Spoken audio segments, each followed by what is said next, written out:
So with alcohol, just using that as an example, any addictive substance, the longer it's out of your system, the easier it's going to be. And I'm not saying it's, it really depends on the person and their situation. I'm not saying it's easy to go through that process, but the longer that it is out of your system, the easier it's going to be. And with, food or whatever specific food you're trying to avoid, the more you actually have it, the easier it gets and the less you feel addicted to it. This is Eat the Rules, a podcast about body image, self-worth, anti-dieting, and intersectional feminism.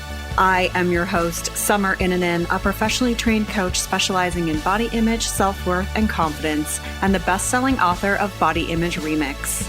If you're ready to break free of societal standards and stop living behind the number on your scale, then you have come to the right place. Welcome to the show.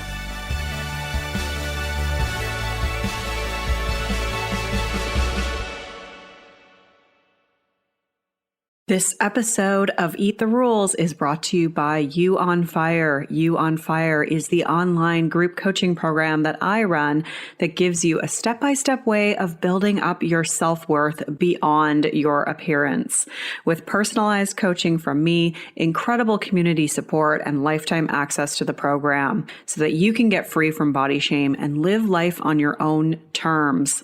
Get details on what's included and sign up for the next cycle at summerinanen.com/you on fire. I'd love to have you in that group.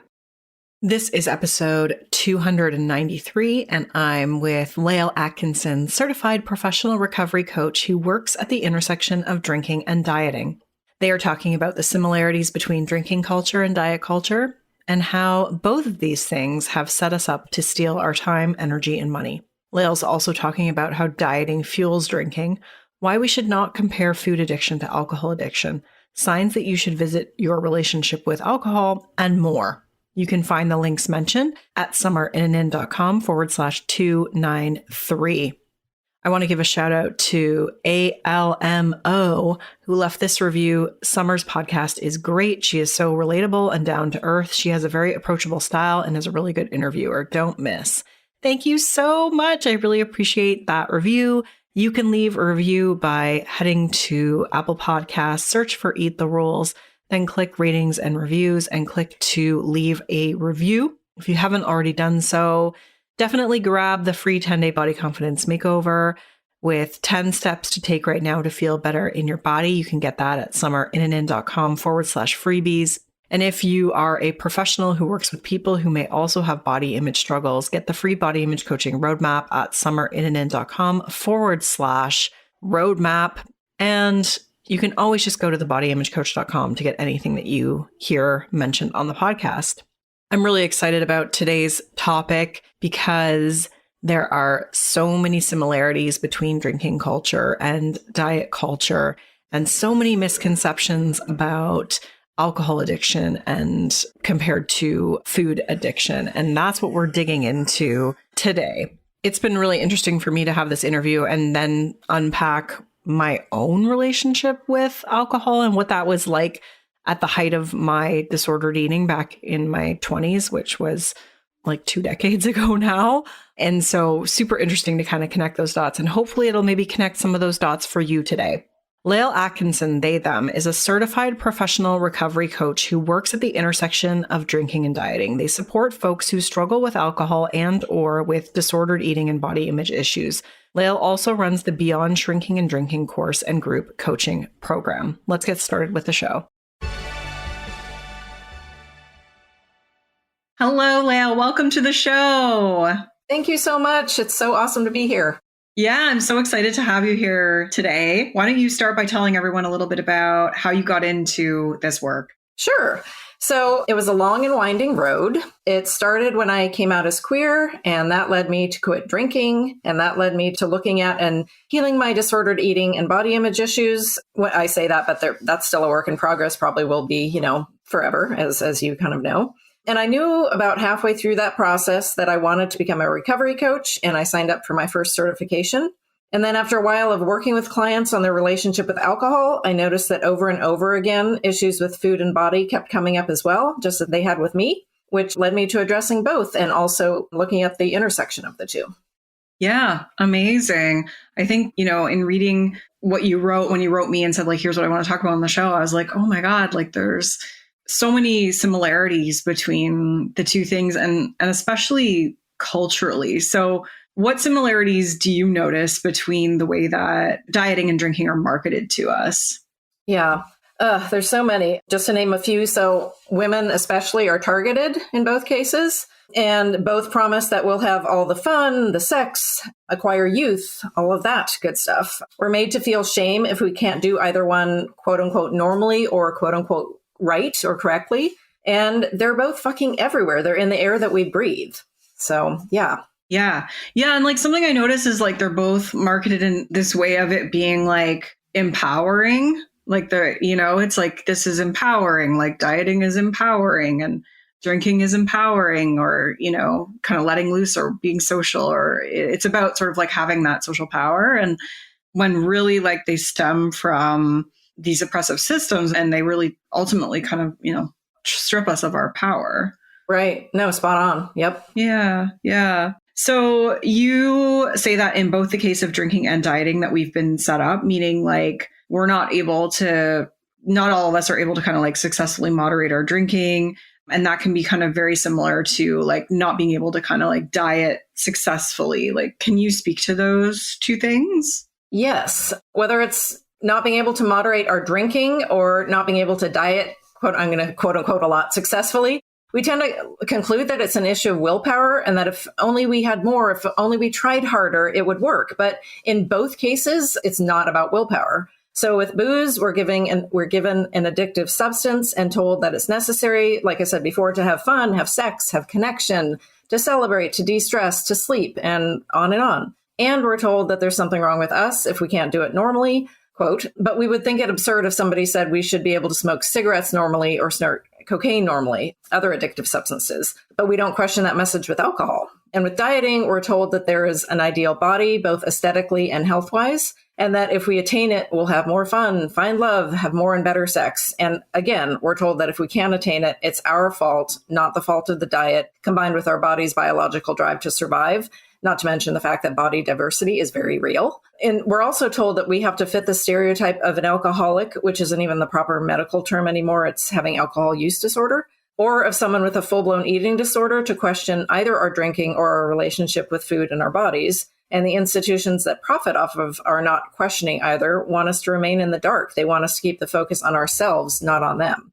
And, I think, especially with the body and food stuff, like, it can be really, really interfering with our lives without it being, it's a spectrum. In both cases, it can be really just creating harm in our lives, even if we wouldn't be diagnosed, as one thing or another.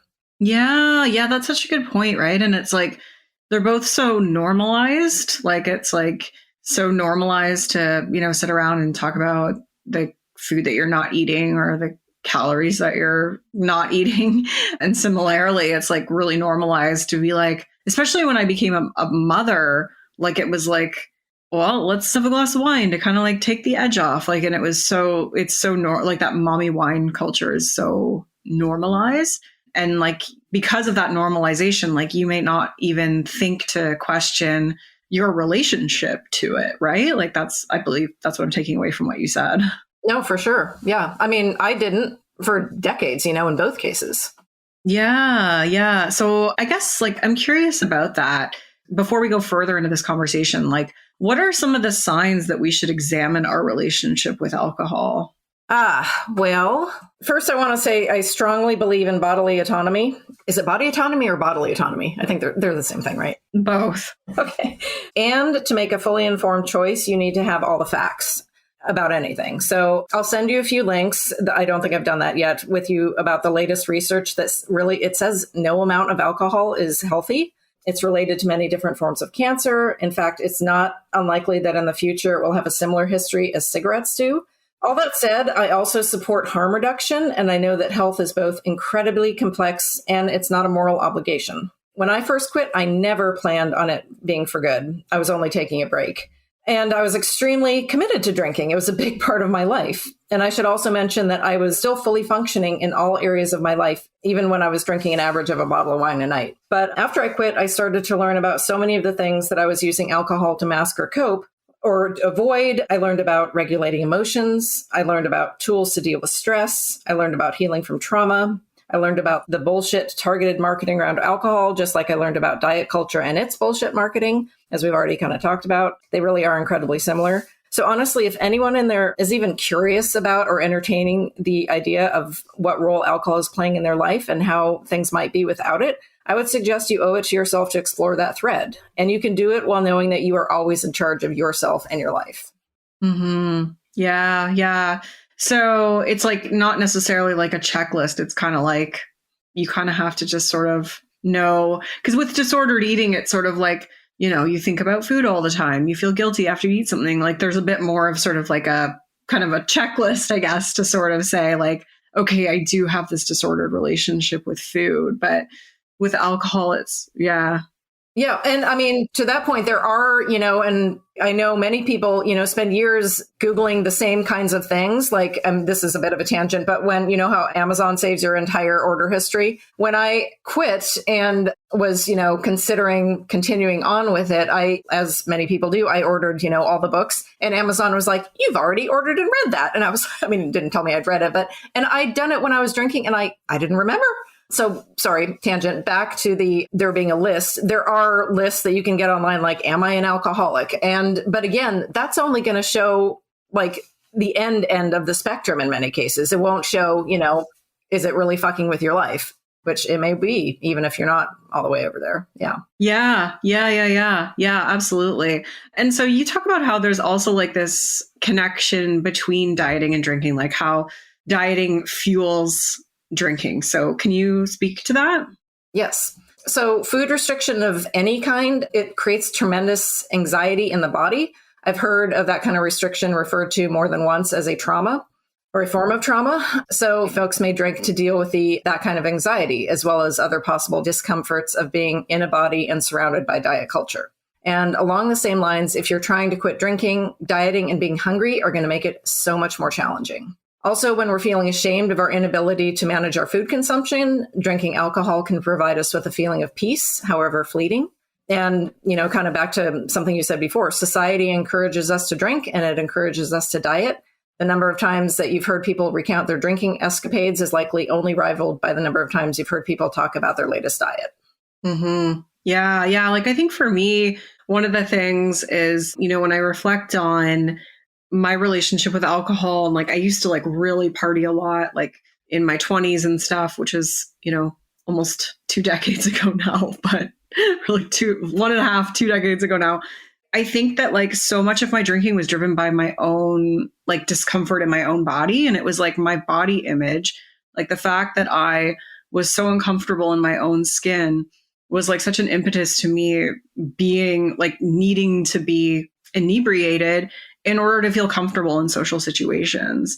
And so like, there's that connection to it as well of like, bad body image drives the dieting, which can also like drive the drinking. Like they're all really interconnected. And I don't think that I've necessarily connected those dots so much like until, these kinds of conversations or like the one I had with Holly Whitaker a couple of years ago. But it's interesting to like think about those things for yourself, because it's like, yeah, are you using it to kind of cope? Are you using it to numb? Are you using it to feel comfortable in social situations? I think a lot of us probably are or were. Yeah. My drinking was, a lot of this I figured out in hindsight, but it was completely intertwined with my body image, how things looked. And in my case, also with my queerness and suppressing that for a long time. So yeah, there could be a lot of things going on there. Yeah, absolutely. Yeah. And you mentioned like dieting when we're restricting food, like that can create anxiety. And it's like this vicious cycle because when you drink, that increases anxiety the next day, like because of the hormonal implications. So then you're like feeling even more anxious, and then you might restrict food more, or you might double down, like you might drink more. So they sort of like almost tumbleweed into one another, like creating this bigger storm that's happening. Yep. I mean, one of my like most common patterns was, and I don't think I'm alone in this, was, I mean, I don't even know which point to start at because you could pick any point, but I would, drink maybe more than I intended to. And the next morning feel absolutely awful. And I'd eat a lot of food because that would make me feel better. I wouldn't worry about whatever freaking diet. But then that would catch up with me in the sense of just feeling like crap about that. So then you drink. And then it's just, I mean, like you said, they just feed each other in a lot of ways. Yeah. Yeah. I used to do the same thing, except then I would diet harder to like try to undo the eating that I did when I was drinking. And I'm sort of laughing about it, but it is serious. But it's like, yeah, I'm fully just like connecting all these dots as I'm talking to you. But I'm curious to know, because I feel like there is kind of this co-occurrence between eating disorders and substance abuse. Do you know what the stats are on those things? I know some of them. And yeah, a lot of the studies I've looked at are specifically in the LGBTQ plus community, but I can speak to them generally as well. So a lot of the studies show that eating disorders, yeah, they do frequently occur with other mental health issues. So for example, depression, anxiety, addiction, they're all common with binge eating disorder, which is the most common eating disorder in the US. And 95% of patients with binge eating disorder have a family history of binge eating or substance use issues or both. That's pretty darn high. Yeah, absolutely. So I know one of the things you talk about is like sort of how there's this comparison between sugar or food addiction and alcohol addiction. And I think that, or maybe not even addiction, but like alcohol, like having a disordered relationship. And I think, I hear that from a lot of people, but you say they're not comparable addictions. So I would absolutely love for you to speak to that.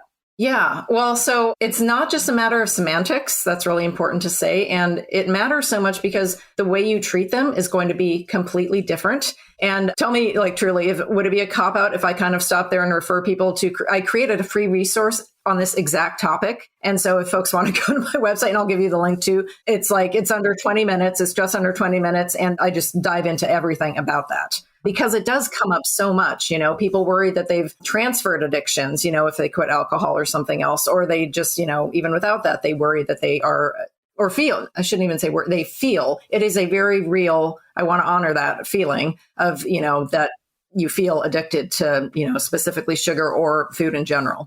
But again, I go into it in detail there. It's the reason that it's so important that they're not the same is because it's almost polar opposite of how you actually deal with them in both cases or in either. Can you speak to that a little bit? Like, can you elaborate on what you mean when you say that?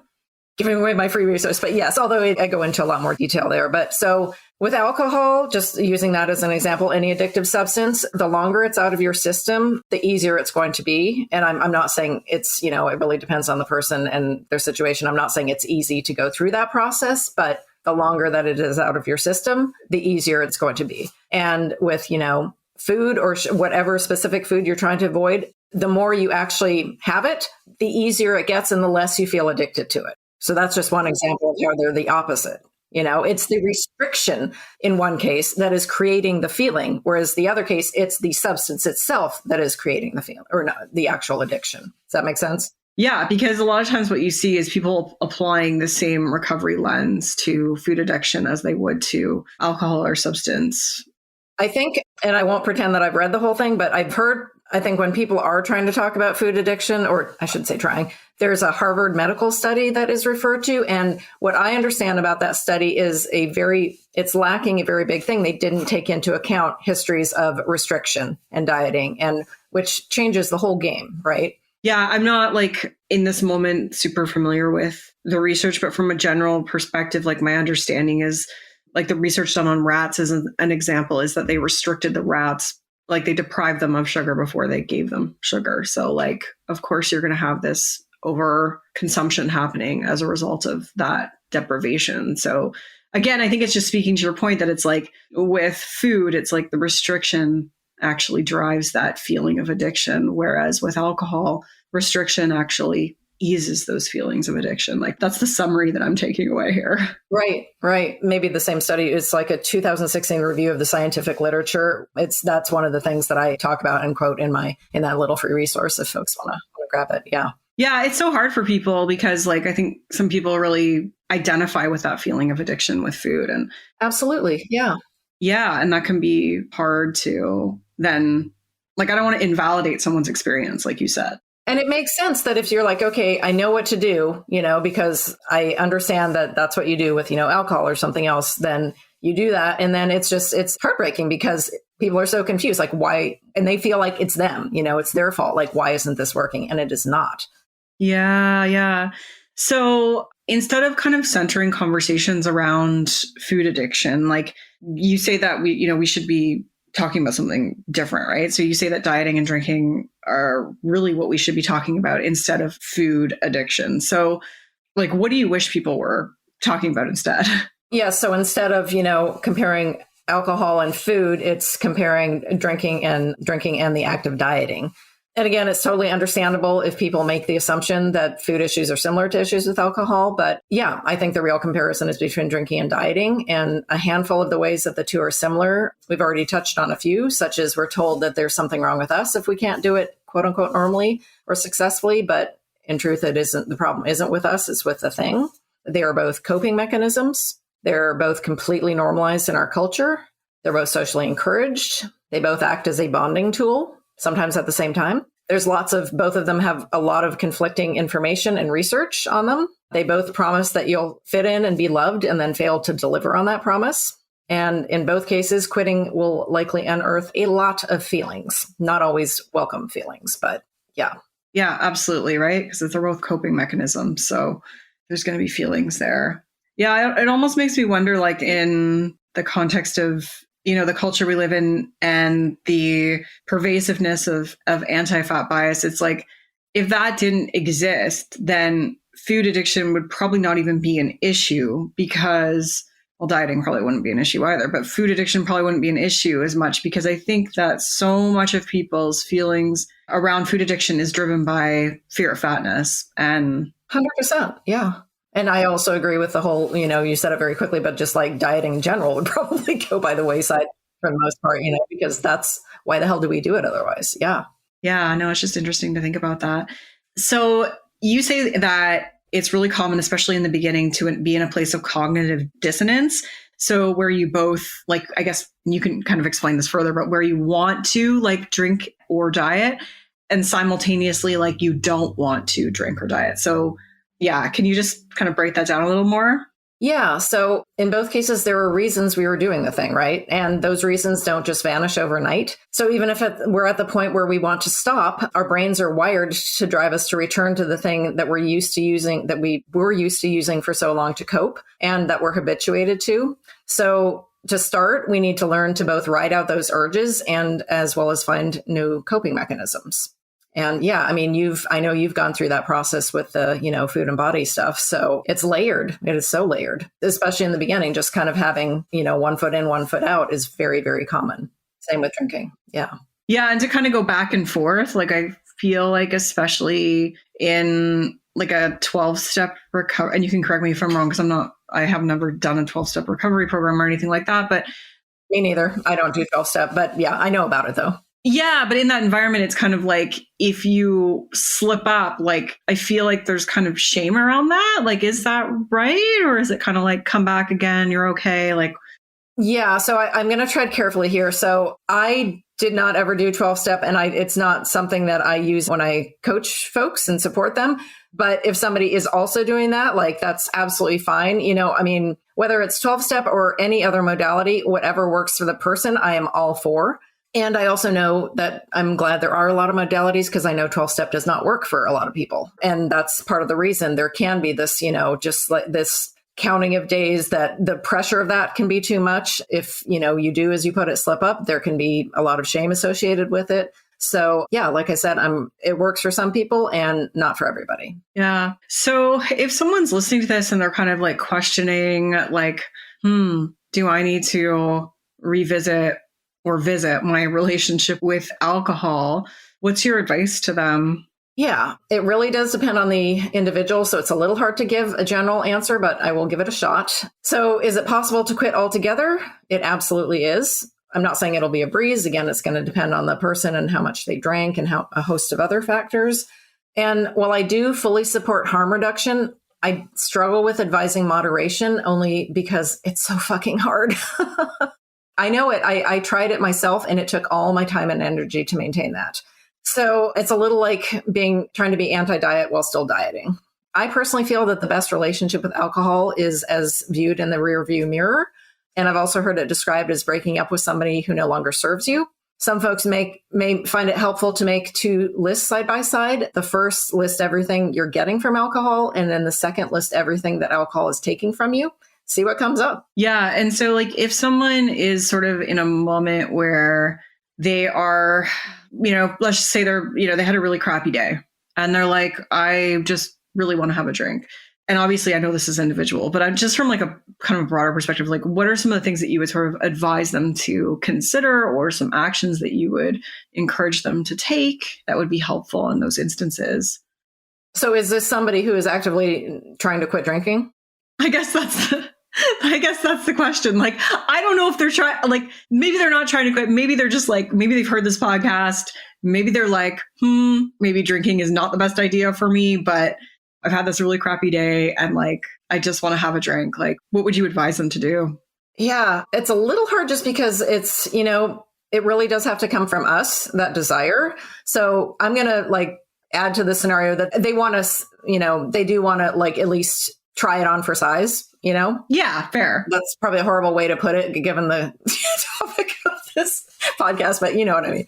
So look at it as an experiment and just, I don't know, see what, even just one night, see what happens, and sit with what comes up. And I'm not saying it'll be fun. It's like kind of like, if somebody tries meditation, they're like, well, this just sucks. Why do people even want to do this ever? But that can be good information. I mean, and if somebody is trying to do it for even just especially in the beginning, I mean, I have a list of tools and I mean, I'm a big fan of just distract the hell out of yourself, like go to a movie, occupy yourself, go to, in AA, they're called meetings. There are other things like there are other groups that offer things called same idea, free gatherings, and be with other people who are, have done this a long time, or other ones. And it's probably a mix. And there are going to be people that are exactly where you are and just starting, and you can, compare notes, commiserate, just support one another. I mean, all the stress techniques, stress relief, if that is coming up for a person. So everything from tapping to breathing exercises.